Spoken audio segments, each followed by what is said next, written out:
Welcome, everyone, to the Board of Clackamas County Commissioners issues and updates on this April 25, 2023. County Administrator Gary Schmidt, what's up? Thank you, Chair Smith. Commissioner Savas is out of the office today. All other commissioners are present. First, Chair, would you convene as the Development Agency Board? I will recess as the Board of County Commissioners and convene as a Development Agency Board. This is a request for consent agenda for the Development Agency. Item 1, approval of a utility easement to Portland General Electric in order to provide needed infrastructure across Development Agency property. No county general funds are involved. Dan Johnson from Transportation and Development, which oversees the Development Agency staff. Go ahead. Good morning, Chair Smith and Commissioners. This is a simple request. Essentially, we like to partner with our utility providers and our businesses out wherever we are at with our urban renewal agencies. And essentially, this is a simple request for a utility easement for underground electrical service to a facility. It's basically an ATM that the town center wishes to put up on their property. It's a long backstory about how we have this Memorial Grove, and we're kind of figure out what we do with that Memorial Grove going forward. But the agency does own a very small portion of property that's on the Clackamas Town Center site that abuts Sunnyside Road. It's directly there. It's got some large trees on it. It'd be directly east of Claim Jumper in that area. But there's no limiting factors to this. It's an underground line. It's just an underground electrical line that PGE is looking. We're not looking to secure any money for it. Basically, we need your authorization for the easement. So. Okay. Questions or comments? Seeing no objections, thank you, Dan. Yep. Chair, would you please convene as the Board of County Commissioners? I will recess as a Development Agency and convene as a Board of County Commissioners. All right. First up, consent agenda requests for county departments. First, Finance Department, item 1.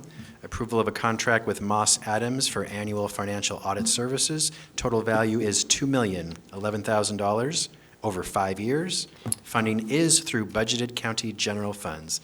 Elizabeth Comfort, Finance Director. Go ahead, please. Welcome. Thank you, Gary. Good morning, Chair and Commissioners. Yes, this morning we'd like you to consider approving a contract for 5 years with Moss Adams, LLC.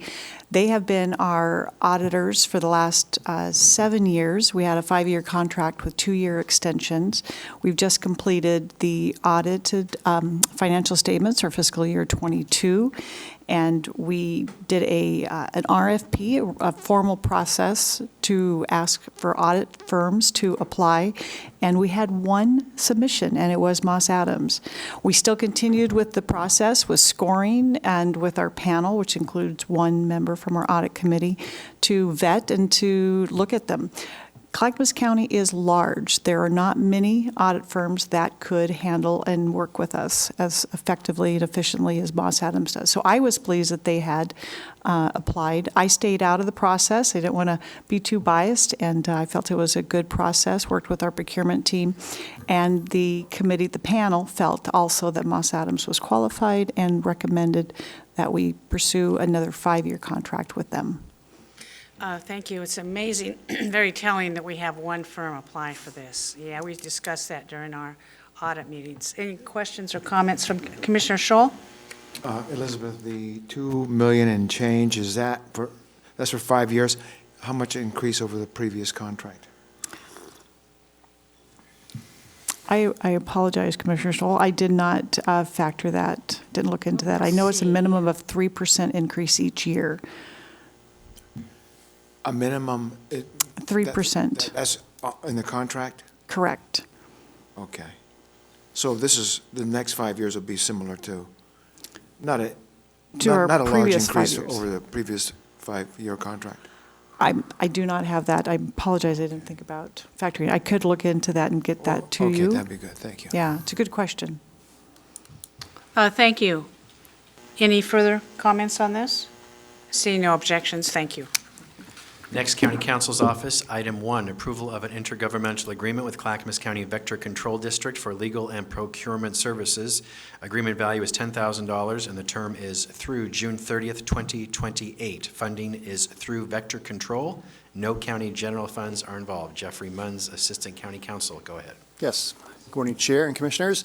We met with Vector Control a few months ago because their longtime legal counsel is retiring and offered to provide these services to them. We are you saw in the staff report, but it's interesting, you are the appointing authority for this Board of Trustees for the Vector Control, but they operate independent of the county.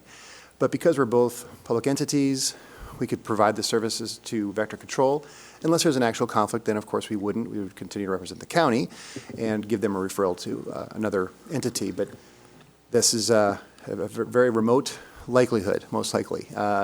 We've been through some negotiations with them recently over their relocation from the old, site down by Abernethy. But now we'll be working with them on remodel of their new facility. That's what they would like from us most. They presented us with some procurement documents for us to review as they get ready to move forward on that project. But otherwise, you see this as a pretty easy, efficient way to use our services and help out another county agency. This is good. I like the idea. The contract's for $10,000, whether they use your services or not. No, that's just an estimate of what the cost would be, because we Okay. look at, So it's billed per hour, correct. and it could go, if something extraordinary happened, it could go larger than that. Is this $10,000 for 1 year? They would just pay us at our rate of $124 an hour is what's in the contract. And so also as part of this contract, it's if our services are available. So essentially, if they had a huge project and we wouldn't be able to accommodate it right now because of our other obligations, we would then, of course, refer them out and help them find counsel to help. So this is really kind of an on-call services contract see. as they need our help. Good, okay. Any other questions from the board? Seeing no objections, thank you very much. I like this idea. Next is Transportation and Development, item 1, approval of a personal services contract with Jacobs Engineering for the Sunrise Gateway Corridor Community Visioning Project. Total value is $3,262,229 until December 31, 2024. Funding is through the State of Oregon operating grants. No county general funds are involved. Dan Johnson, Director of Transportation and Development. Go Thank you ahead. so much. Chair Smith, Commissioners, the Sunrise Gateway Corridor Community Vision Project was developed to engage and collaborate with community to develop a vision for the corridor's future. This vision will include a transportation solutions, economic competitiveness analysis, health and equity framework, anti-displacement strategy, and more. This plan is anticipated to build community alignment around the needed infrastructure investments in that corridor. I want to give you just a brief history, kind of speaking off the staff report. We have this is the tension between the EA that was done for the Sunrise project, which is like an 8-lane freeway that goes down through the 212 corridor. And then there was that discussion around the T2020 funding through Metro. We leveraged and tried to get money for an alternative design, okay? And that was done without a lot of community. That was done within Metro's process, trying to leverage to get money for this project to move it forward, basically design money, okay? But it basically, Metro's process didn't have a lot of public outreach associated with it. So when the T2020 effort, that was the transportation funding measure through Metro, failed, staff basically, in coordination with PGA, approached the state legislature, or approached the state regarding funding, about funding this project, which we were granted funding, to basically go out and engage the community to really vet this new design.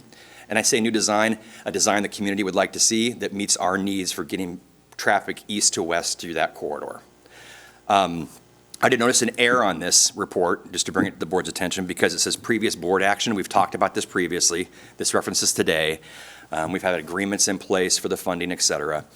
I can tell you that basically the project was advertised in accordance with ORS and LCRB rules on October 12th, 2022.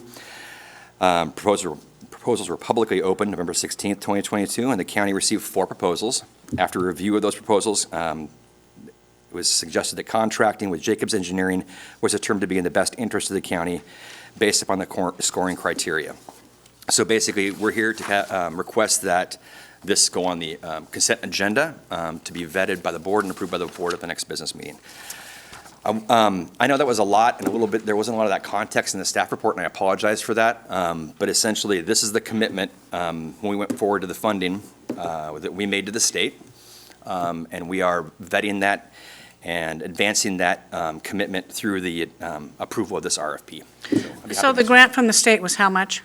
4 million? Up to 4 million, yeah. Okay, and we're using 3.2 million on just one contract for this? Correct. So I'm going through the documents, and, because I want to know what the deliverables are, and you state in here what they are, and they start on page 15, 16, and there's quite a bit about engaging in the community. See, let me go, page 14, community collaboration and engagement, deliverables, I mean, there's like 12 steering committee meetings, 36 project management team meetings, 12 technical advisor meetings, 12 leadership cohort meetings, kickoff meeting, 100 status meetings. I mean, my God, we're meeting ourselves to death. 12, which is good, 12, and because, so is there going to be, by the time that this contract is used up, what are the hardcore deliverables that we expect out of all of this engagement?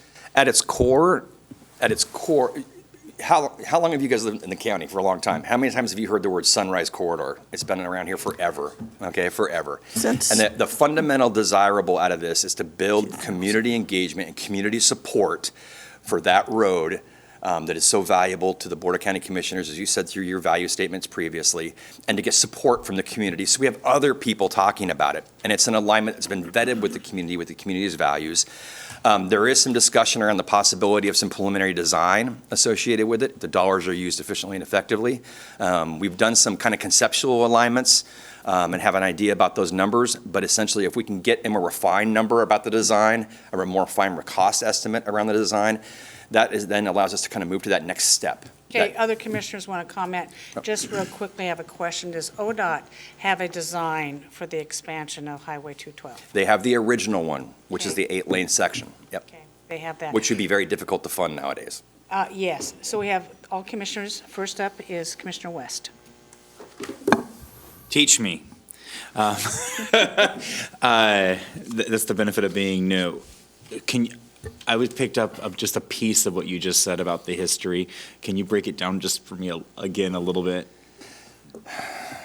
I was listening. You saw me listening. It's good. I need to slow down, and I apologize for that. So there is a record of decision for an alignment that was done decades ago, and that alignment is significant. I mean, it's an 8-lane freeway section that extends basically from I-205 east, I believe, to 172nd.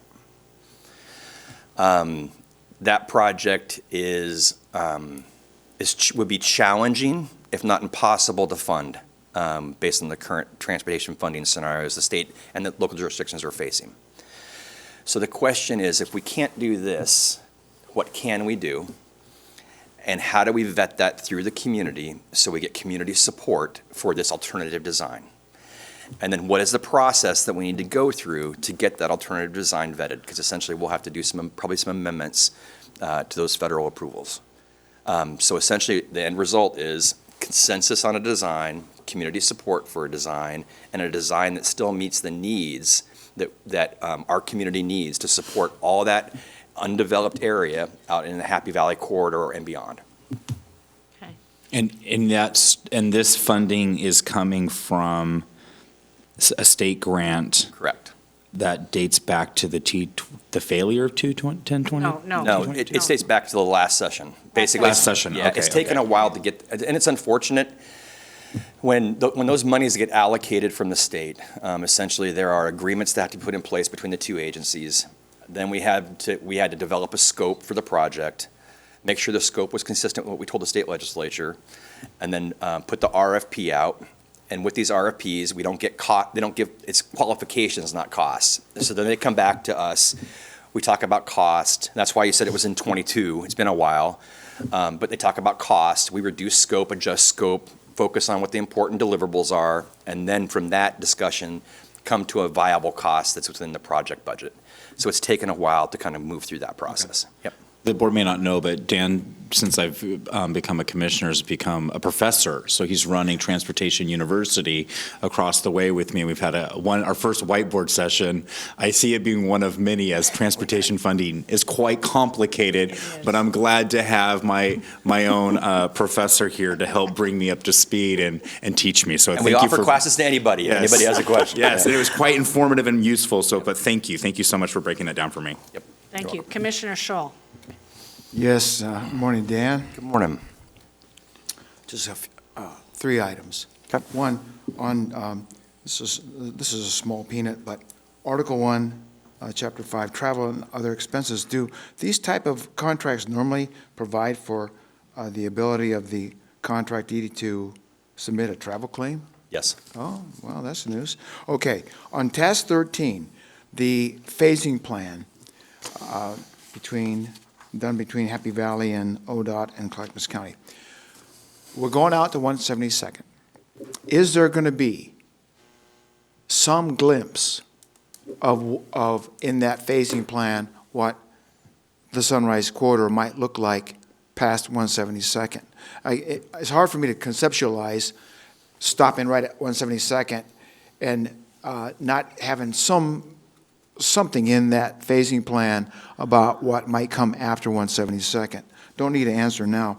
And then on Task 15, Dan, the concept design, which is, in my opinion, the real meat and potatoes of this contract.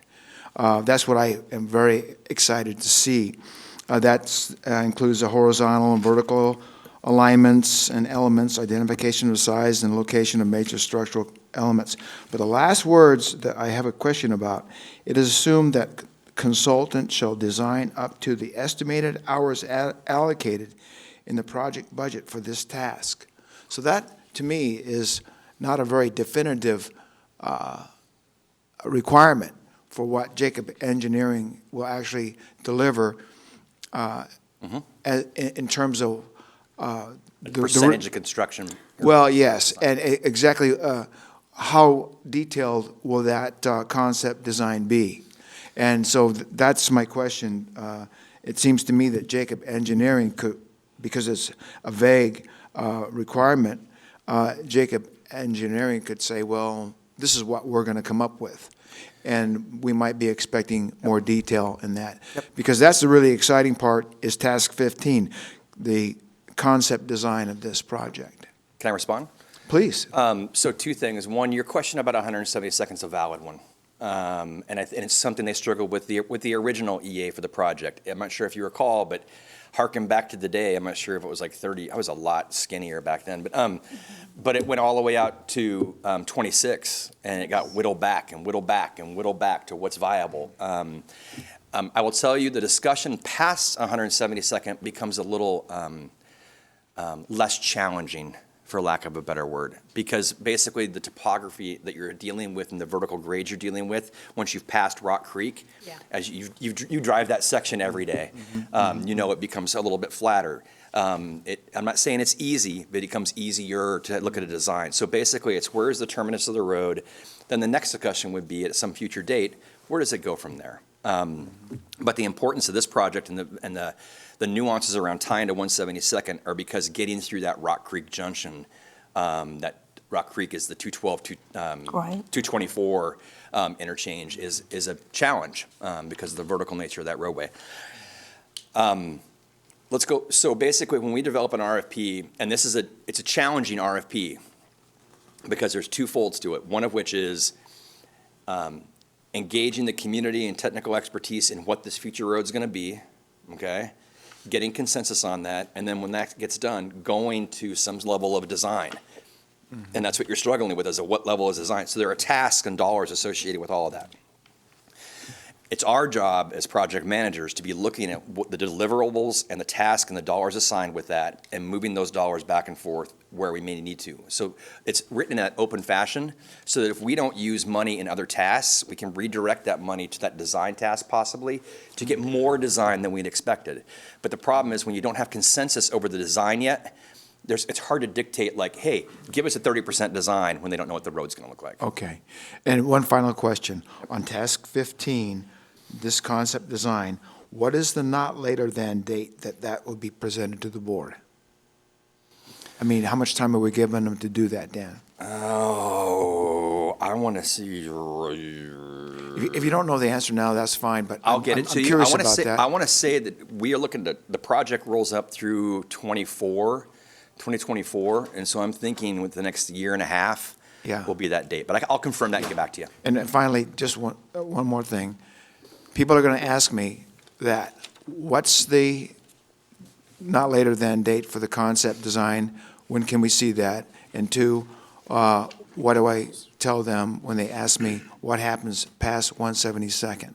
I don't need an answer now, but I will need some answers. Yep. Okay, We'll follow up. thank you. Thank you. Commissioner Schrader. Yeah, thanks, Dan. We've been working on this since before 2003, I recall. And at the time, I remember we were also using the development agency to purchase. Am I correct? Are we still doing that as part of this project? We have, so, Purchase we had a roadway willing and- seller, willing Right. buyer program with the development, which is the urban, was the Urban Renewal Authority out there. That levy is terminated. We have some remaining dollars. Okay. And basically, we aren't actively going out on a willing seller. We don't have enough funds right now to be doing that more as Okay. actively as we had historically. We have properties in that area that we are retaining. So once the design gets complete, it can lower right-of-way costs if and when the project comes forward. So we do have some money set aside to possibly maybe advance design a little bit further. Okay. You'll hear about that in our budget presentations that are coming up with the development agency and other strategic improvements. We're also talking to Happy Valley about some possible modifications, interim modifications to 212, 224 that we might be able to partner in to get some more capacity. At its core, that area kind of east of say the Rock Creek intersection, they're being constricted by that intersection's capacity. Right. So basically, you have to meet a certain safety and capacity threshold, which the city is having a challenge in developing their properties because we aren't able to meet that yet. So we're tackling that problem in a variety of different ways. And that strategy was a strategy when Cam Gilmer was here. Yes. I And Bart remember. Cartmill and- yep. Bart, all of those guys to move it out to 172nd to get at the impetus. And if I recall, we also constructed a road there. It's by the school, didn't we? I think we closed a road down and we have a terminus running north to south. Yeah, Yeah. well, the first phase of 172nd Right. was built from Sunnyside Road down to Highway 212, yes. And so basically, the county being proactive in their acquisition of right-of-way really facilitated the state's desire to construct that first phase Right. of the Sunrise, which basically goes from 205 down to 122nd. We actively went out there and secured property. Again, willing seller, willing buyer, didn't condemn anything. That basically helped us alleviate some of the project costs associated with it and allowed the project to pencil out on a pro forma. Okay. The other thing is now the property by that junction is still owned by Providence, is it not? I believe so, Okay, yes. because that was part of our healthcare initiative. Correct. With the long-term intent, and they've held on to that land of potentially developing hospital system operation. I'll confirm that. That's Could the you- that's the 162nd. Yeah, it's the and- one right yep. that's the one right where it gets challenging. Yep. As you kind of move up, it's off to the left. It used to be a dairy farm. Yep. But it'd be kind of interesting to know if that's still part of their long-term. Yep, we'll confirm process. that and get back to you. Okay, thank you. Thank you. Any further questions on this? Well, this is a long one, but this is a complicated one. We've been waiting for this for a very long time. Seeing no objections, thank you, Dan, Thank for you. going forward on this. Commissioners, before we continue, Elizabeth Comfort has answered Commissioner Scholl's question regarding the increase of the Moss Adam contract. It's in our email. In 21 to 22, there was a 3 to 5% increase for those years. So you guys can go back and read that. Thank you very much, Elizabeth. Gary, what's up? All these consent agenda items will be on this Thursday's business meeting agenda. Next, there is no legislative update today. Chris Lyons did send you an email with an update. Next, federal order regarding Oregon State Hospital. Kathleen Rastetter from County Council and our District Attorney John Wentworth is also here to give you an update and see what you'd like to do next. Thank you, District Attorney Wentworth. We appreciate you coming today.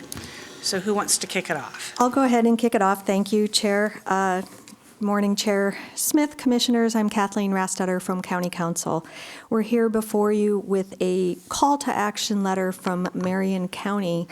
And to give you some background, this letter addresses a federal court order from Judge Mossman where he adopted recommendations by a national expert, Dr. Peinels, regarding the amount of time that a person determined to be unable to aid and assist in their defense when they've been charged with a crime would have to be treated in the Oregon State Hospital and subsequently released by that hospital. And there were some deadlines adopted in this order depending on the level of the crime.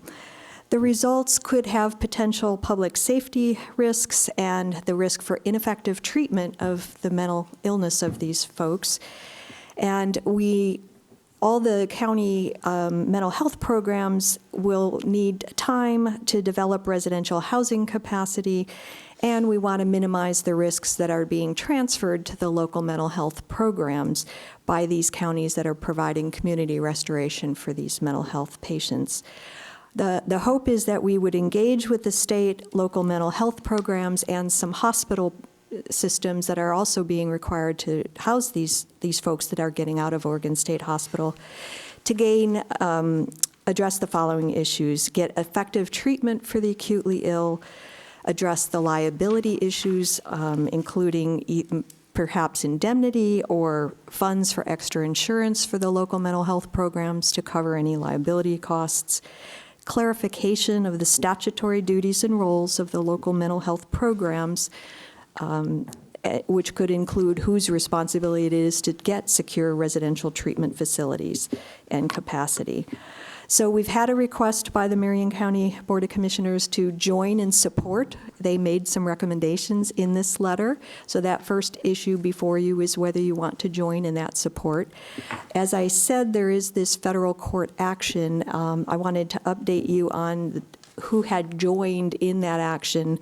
Washington County and Marion County joined as amici, giving their local mental health program perspective to that. The Washington County District Attorney, the Marion County District Attorney, and our Clackamas County District Attorney also joined in those efforts in that federal lawsuit. They are joining as parties they're not a party to the lawsuit, they are just providing information as part of the lawsuit, but since our district attorney is part of that, I'll let him speak to that. And he's also here to let you know about the potential safety issues surrounding the Mossman order. So I want, for the folks listening who may not have the background that you learned people do, so these were people who committed a crime but avoided sentencing in lieu of going into where?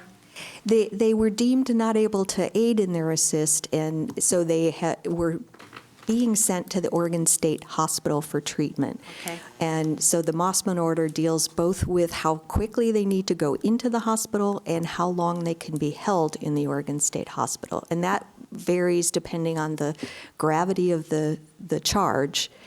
And Mary Rumbaugh is here as well to answer some of those technical issues, but if they are not ever able to assist in their defense, then they are released to the community for treatment. And that's the issue that we're dealing with on our local. That's the issue we're trying to deal with. What do we do with these people?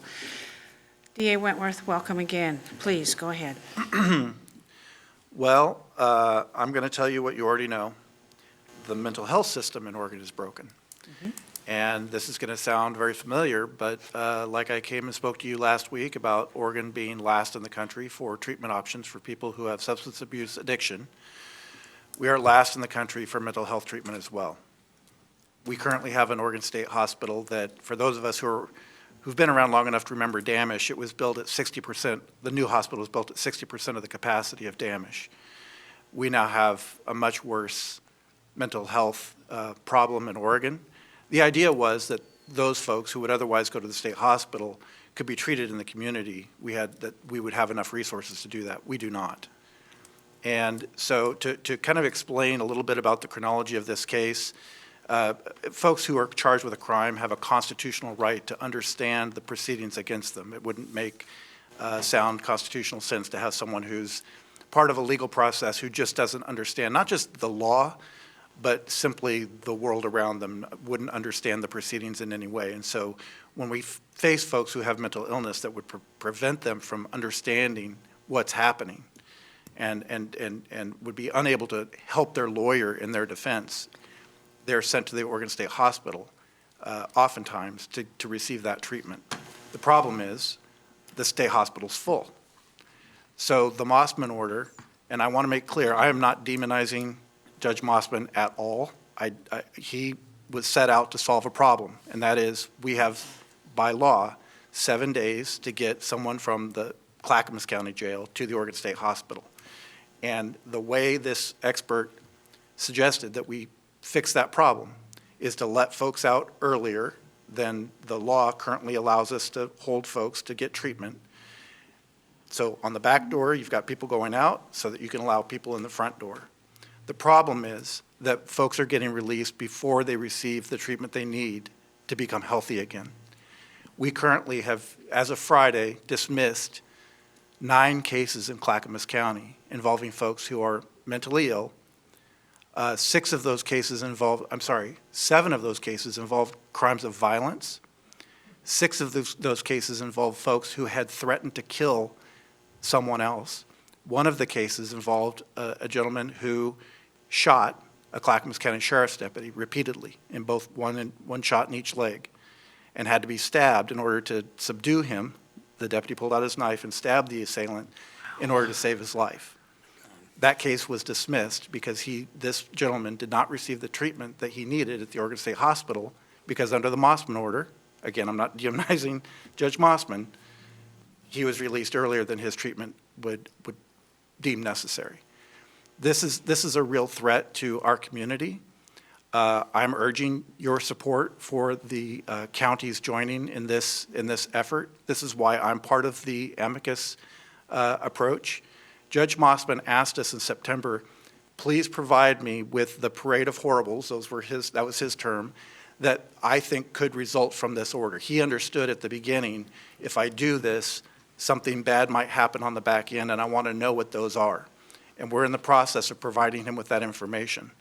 The problem we have, if I can be frank, is that the parties involved in the case currently are not adversarial parties. We have the Department of Justice acting as a defendant, we have Disability Rights Oregon and the Metropolitan Public Defender's Office on the other side.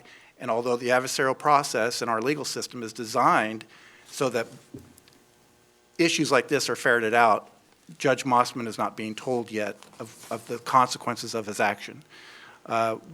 He has put off, at our request, hearing about these because our belief was that the state hospital was releasing folks who were not as dangerous early on, and now we're starting to get to those cases where we have real dangerous people who are being released and their cases are being dismissed.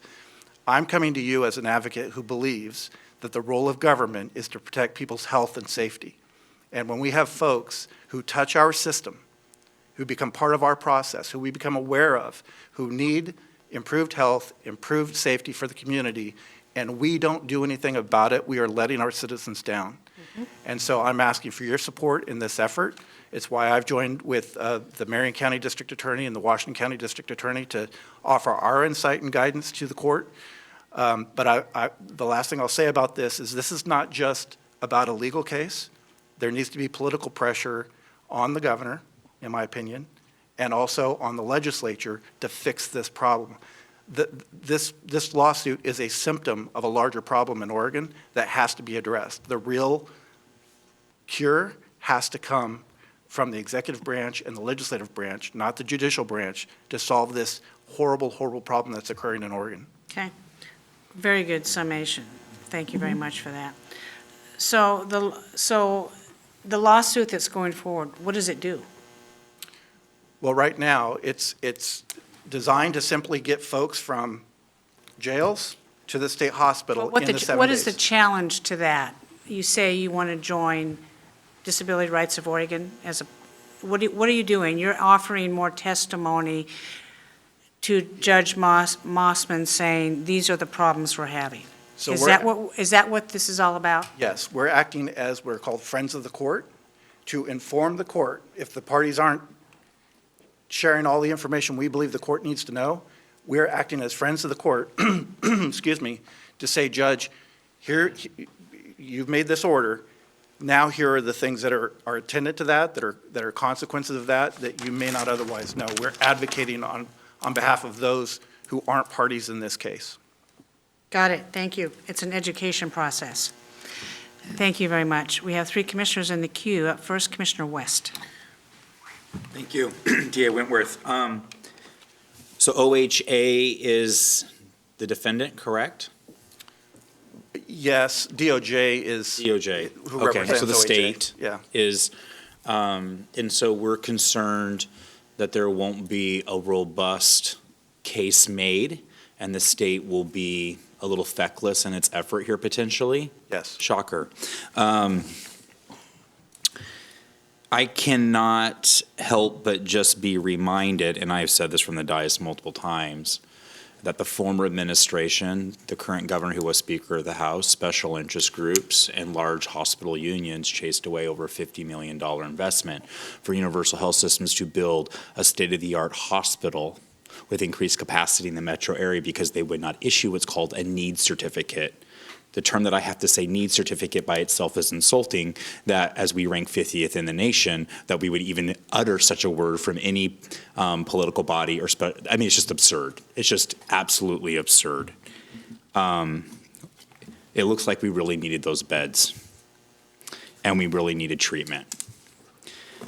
This continues to be a constant struggle in many urban areas where we refuse treatment-first modalities to address care needs and recovery models. We continue to invest tens of millions of dollars in all these other efforts while dangerous individuals that don't have proper treatment are released into our county. That's a very sobering story you told about the officer who was shot and had to stab his way to save his life. In a real life or death brawl. I think that this is a clear evidence that the lack of infrastructure and care for mental health needs continues to plague our communities, and it continues to show bad outcomes. And I support any effort to highlight that clear and present danger and threat to our communities. I think also this is another example of state government abdicating its role in this area and showing a lack of leadership and putting an unfair burden on local communities as we have to deal with these things closest to our residents day after day. And put not just our law enforcement in dangerous situations, but innocent people that should not have to interact with this type of behavior. And I hope that we continue to stand up for local control and our local rights to provide a safe and healthy community. I think that the result here is clear that there's a lack of treatment. It means that in this case, it also ends up being a lack of actual justice, and it is a risk to public safety.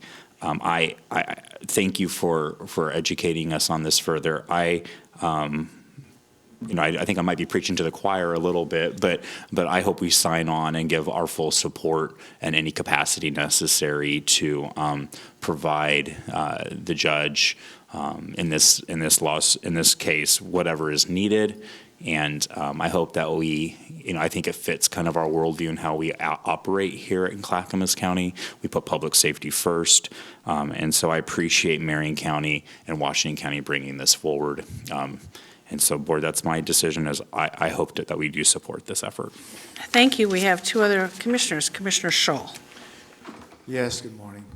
In the interim, until we get this problem fixed, as Oregon State Hospital discharges these folks to the counties, has there been any mention from the state on funding, helping the counties fund our response to this? So I will let Mary Rumbaugh give you more detail, Okay. but I do know that the legislature has dedicated funds to behavioral health. The problem is, and I think she'll agree, that the system has been underfunded for a very long time. And so the funds that are being provided are probably not near enough, especially to build up residential capacity. And before we continue, Mary Rumbaugh, would you like to come and, sit over here, or somebody can sit here. You guys decide how you want to do your seating arrangements. And Mary can ask her the question about mental health funding on this particular issue. And we'll just go back and forth and have a nice conversation. Thank you, Mary, for coming forward. Please introduce yourself and state your position. Good morning, Mary Rumbaugh, Clackamas County Behavioral Health Division Director. So to answer the question, so last year, the Oregon Health Authority did increase funding through our state contract that we hold with them for aid and assist. We received funding enough to, we actually had a one-person aid and assist team because we actually are ranked 6th in the utilization of the Oregon State Hospital. We do not send as many people to the state hospital as 5 other counties, even though we're the 3rd largest county. So in our funding previously was really based on the number of folks who went to the state hospital. So quick answer, we received enough funding to hire 2 additional staff, a master level clinician in addition to our current master level clinician, case manager, and a peer, and also received some additional dollars for assistance with housing, legal training, if there are other things getting in the way of an individual accessing services.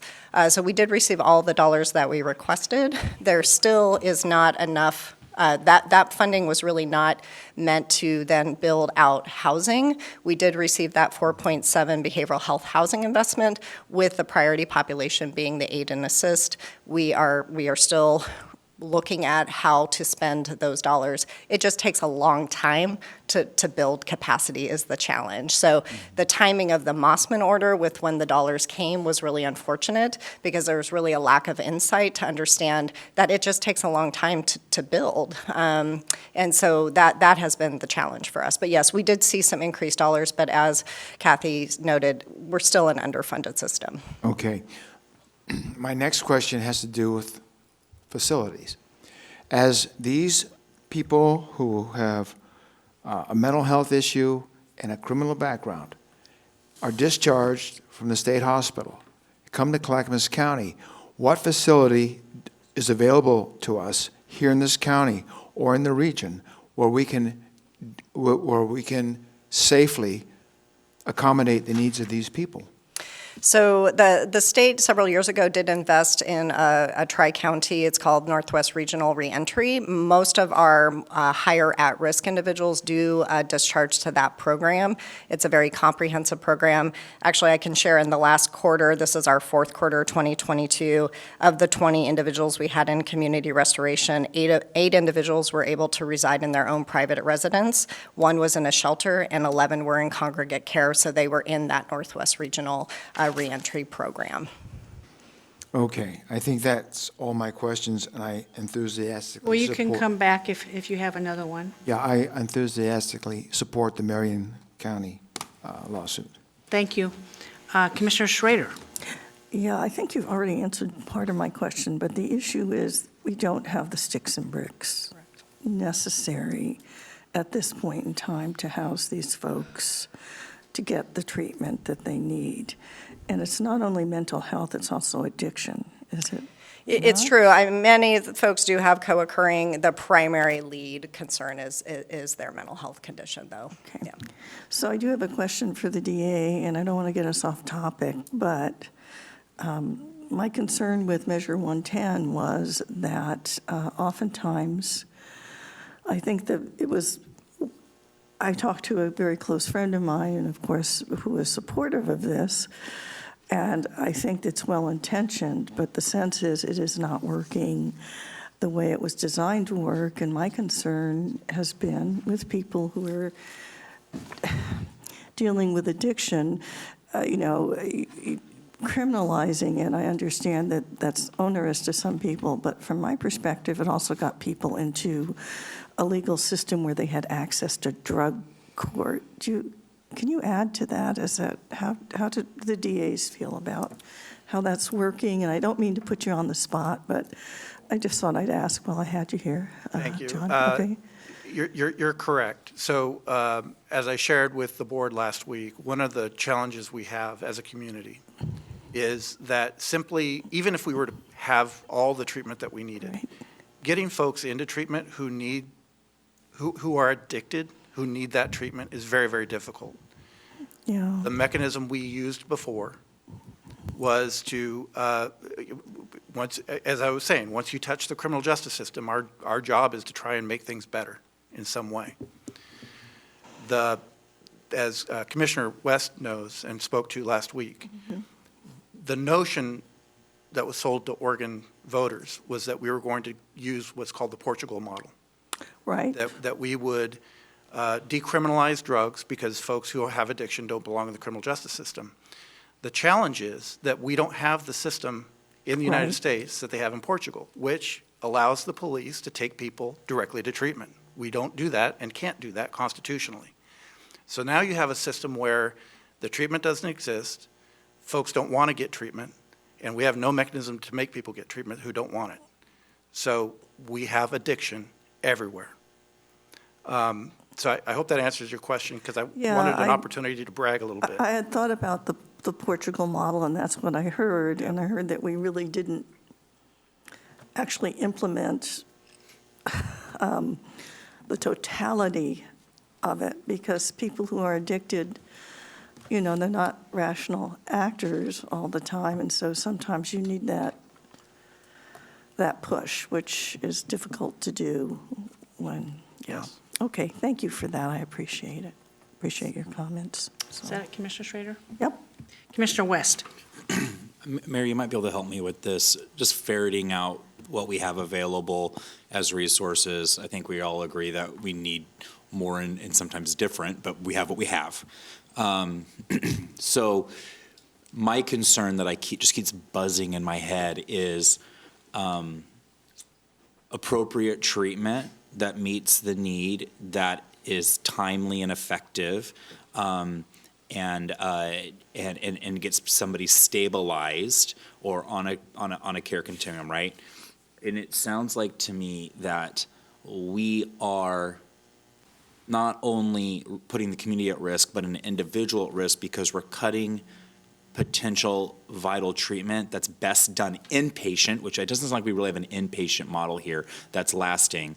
We're removing people in acute situations, inpatient, and we are denying them that actual treatment that is essential, not just for community well-being, but for their very own well-being, and passing the buck onto your limited resources. Is that a fair synopsis of what we are dealing with? It is fair. That really the only difference that we're required to provide to individuals under aid and assist who are in community restoration is legal skills training. So we are expected to get them into, you know, whatever mental health services they need alongside the next person that we serve. So we do provide legal skills training. That is the sort of the crux of what restoration is. But to your point, Commissioner West, and you'll actually be at my urgent mental health walk-in center later today. Yeah. That is our safety net. We literally, I am there every Thursday, and we are scheduling appointments for our aid and assist population in the community to be served by that program, because there is no other access. Luckily, we can see them. I have a psychiatric nurse practitioner who can do that. So we've had to utilize a resource that is for the larger community, for a very particular population, to really try to address some of the risk concerns that I have, which are individuals who really are not interested in treatment. Mary, it seems like there has been a willful and purposeful attempt to solely focus on this outpatient kind of self-directed model, while completely, not only and purposefully, removing the vital need for acute inpatient treatment and putting all patients as if they're one-size-fits-all widgets which is dehumanizing and not patient-centered. People are not treated on a conveyor belt fee-for-service and just roll them on into whatever program we have. It is immoral, and it is not preventative, and it is unconscionable that we would continue in today to operate in a model that we know does not work. And it sounds like that is what you are dealing with, is not a patient-centered or community-centered model, but you are dealing with a situation where you're asked to do so much more than what is fair or even moral. That's a fair statement. Thank you. Okay, and I need to make a statement, but go ahead. Okay, just one more thing, Mary, then. So what I'm hearing from you, you are providing services, but people come in and then they're out, and there's no there or place or follow-up, and is it largely up to them whether they decide to come in or not? Or- Yeah, I mean, ultimately, their charges will either, proceed or they'll be dismissed depending on Right. whether they're found able or unable. Our job is to get them as comprehensive of a treatment model that they're willing to engage. And often, folks who end up ordered to the Oregon State Hospital is because we've been Right. able to say to the judge, they are not willing to engage in treatment. But are you finding a lot of these folks have no place to live as So well? again, Is that part of it? Again, 11 of them are in congregate care. Out of Right. the 20 that I reported on, those are folks who may have some home to go to, but we have not deemed that that's an appropriate level of care for them at the time. Okay, Yeah. thank you. Thank you. Is it true there's about 34 people that could potentially come to Clackamas County on aid and assist? So we currently have 22 at the Oregon State Hospital. And so at any given point, those folks are either going to be ready to discharge. It's a combination of ready to discharge, so they've already had all the full assessments and they're deemed either able or unable, or they have met the end of jurisdiction time frame. We have currently, we are serving 34 individuals in our community restoration program. That's an increase from last quarter because many of those were not ordered by the judge to community restoration. They'd have discharged from the state So hospital. what is the potential amount of people, based on the time this order was issued, that we could experience in Clackamas County, say in a year? Just ballpark it, Mary. Yeah, we did send that to you last year. I believe it was between 15 and 18 individuals, and it was really based on the 90-day for misdemeanor, 6-month for felony, and then a handful of individuals who had discharged within a year for Measure 11 felony. I can work with our captain to actually get an updated roster if that's helpful for you. Yeah, thank you. So in my discussions with the governor, and in her zeal to declare an emergency on homeless, and she has come out with an exorbitant amount of money for housing on this, and every opportunity that I get in a conversation with her, fine, if you want your housing to be successful, we need a mental health facility in Clackamas County.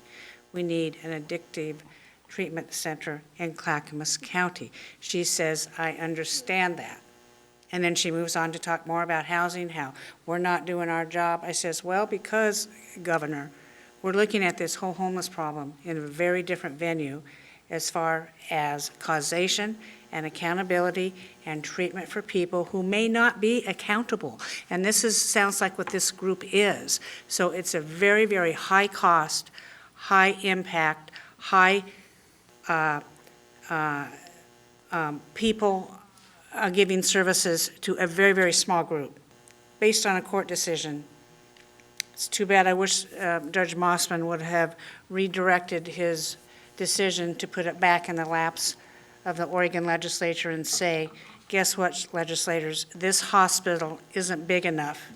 You need to build a new hospital and not put this burden on the counties who are ill-equipped to handle it, and we're taking resources out of other areas to do this. Yes, I do think, Commissioners, we have 3 questions before us today I'd like us to consider. The first one is joining as Friends of the Court on the lawsuit. The second decision, acceptance of the Marion County letter, however we want to deal with that. And then third, it has come up, Association of Oregon Counties' involvement with this particular situation. So, Gary, how do we want to address each of these 3 issues today? Do we have motions on each of the 3 issues in discussion? I would suggest a motion on the first one if you want to join the lawsuit or not. Commissioners? Your Honor, I move that we join the lawsuit presented to us with Marion County and Washington County as proposed by the letter and discussed in this meeting. Second. Commissioner West has moved we become adjoined in this lawsuit moving forward, and Commissioner Schrader has seconded the motion.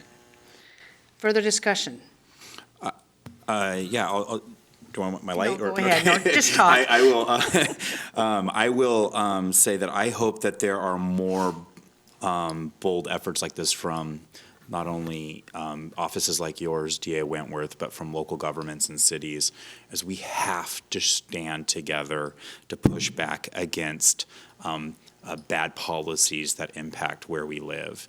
And there's a layer in our federalistic system that allows this to happen, and part of that is local government is specifically different than it is from state or federal government. And we are the last stop closest to the community. And sometimes now in Oregon, I think we need to realize our voice, and I think we're using it here. And it has been a breath of fresh air to not only serve on this board that takes this issue seriously, but DA Wentworth, you have been an amazing mouthpiece and champion on the safety of Clackamas County and the Portland metro area. And so thank you for your advice and your information regarding this specific action. I am an emphatic yes on us supporting this effort. Okay, Tony, please take the poll. Commissioner Schull, Aye. Commissioner Schrader, Aye. Commissioner West, Aye. Chair Smith. Aye, motion passes 4-0. Thank you very much. Commissioners, the second item, the acceptance of this letter. Gary, what action would be on this? We say what? So my advice is all of the recommendations in the letter are either a state action or related to the federal lawsuit. So you just discussed a federal lawsuit, you're going to join it. May I recommend you focus on your actually third item, advocate that AOC take a position and help influence state action. Okay, I will accept a motion that So- states so that move. we ask AOC to get involved on this lawsuit and reference the Marion County letter. So move. I'll second. Thank you, Commissioner Schrader, for making the motion, Well, you made it, I just. and Commissioner West for seconding the motion. Any further discussion? Seeing none. Tony, please take the poll. Commissioner West, Aye. Commissioner Schull, Aye.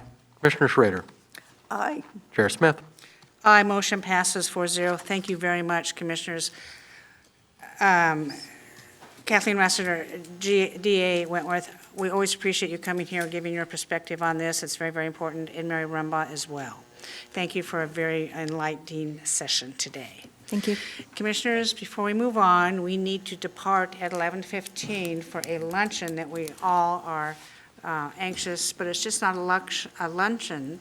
It is a On this topic. on this topic somewhat, the rollout of the Navigation Center in Oregon City that will help us in all the issues we talked about today. So it's just not a for-fun luncheon. It is a very important policy addition. So with that in mind, Gary, we have left on here the Public Health Council, ABC.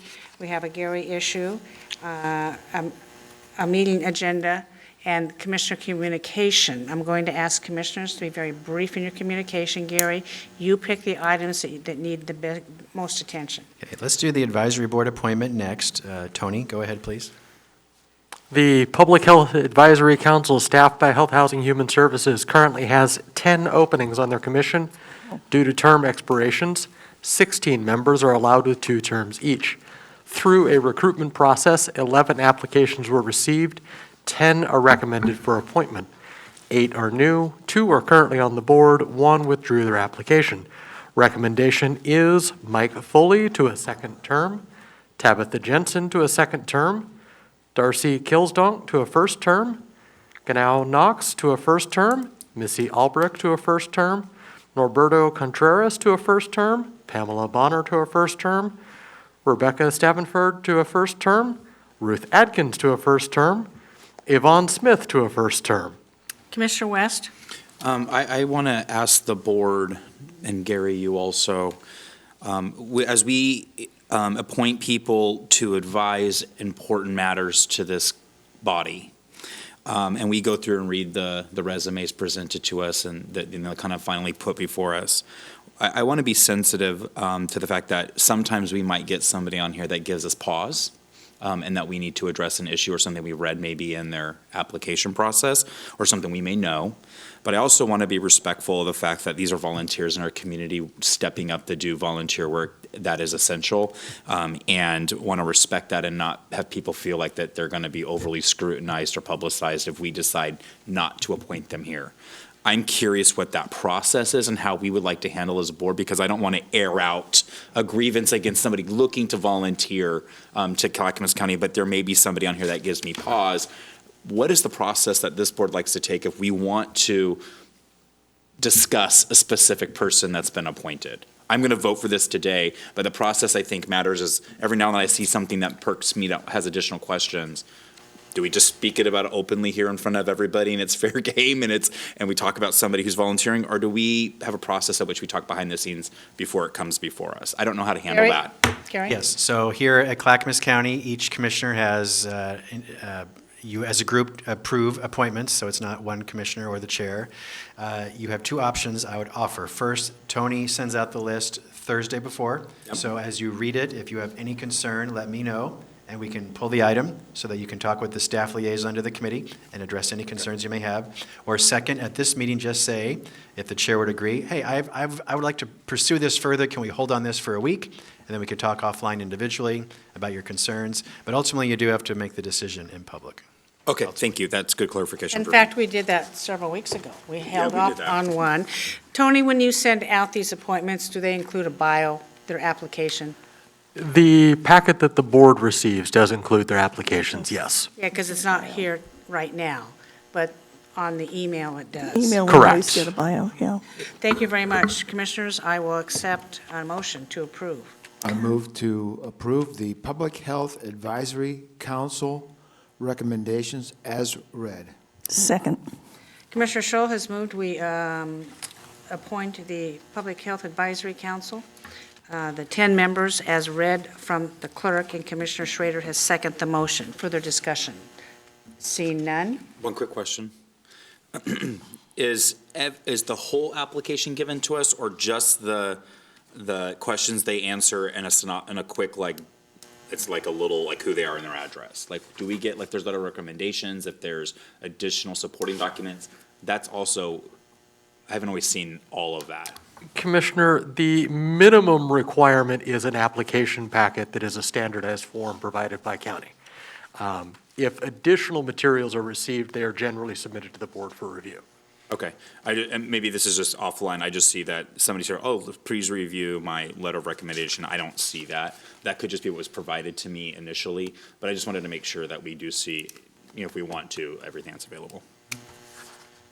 We'll make sure you get everything that was in the application. Most cases, it's just that the one-page form. Thank you. But we'll make sure you get everything.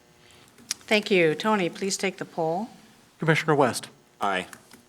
Commissioner Schrader, Aye. Commissioner Schull, Aye. Chair Smith. Aye. Motion passes 4-0. Thank you.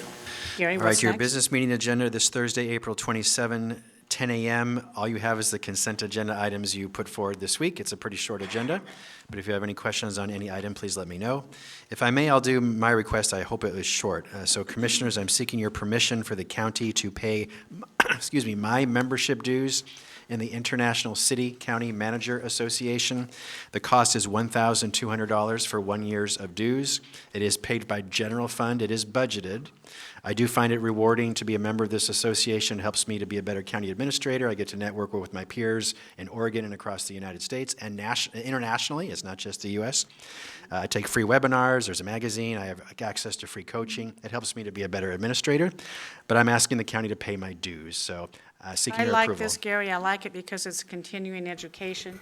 I wish there was something for commissioners like this on continuing education beyond AOC. Seriously, because in AOC, we get too bogged down in politics. Nico. Yeah, Martha. You knew that was coming. We get too bogged down in politics. Thank you very much on that. I'm Yes. sorry, I couldn't help myself. And I had to correct the record. Okay. Any other comments regarding the request for association dues? I think it's well money, good well spent. I'll entertain a motion. Your chair, because I Thank you. See, Chair, I move that we continue to pay the dues in the amount of $1,200 That's it, $1,200. For the organization in which Gary would like to be a part of. I forgot the name of it. I'll enthusiastically second. Commissioner West has moved we pay the International City County Manager Association dues of $1,200, and Commissioner Schrader has seconded the motion. Any further discussion? Seeing none, Tony, please take the poll. Aye. Commissioner West. Aye.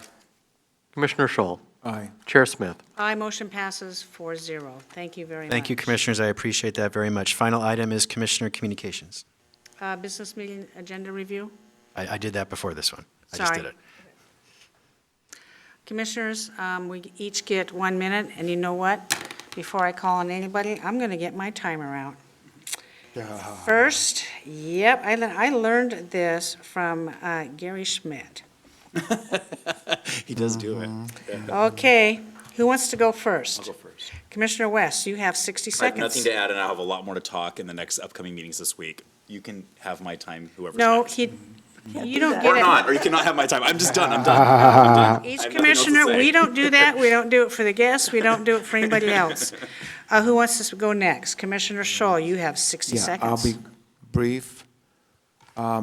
Thursday, I'll talk in more detail about the looming problem in East County with the Cottrell CPO and the Pleasant Home Community Association on the Multnomah County side regarding the $1.5 billion filtration plant that the Portland Water Bureau intends to impose on our rural exclusive farmland.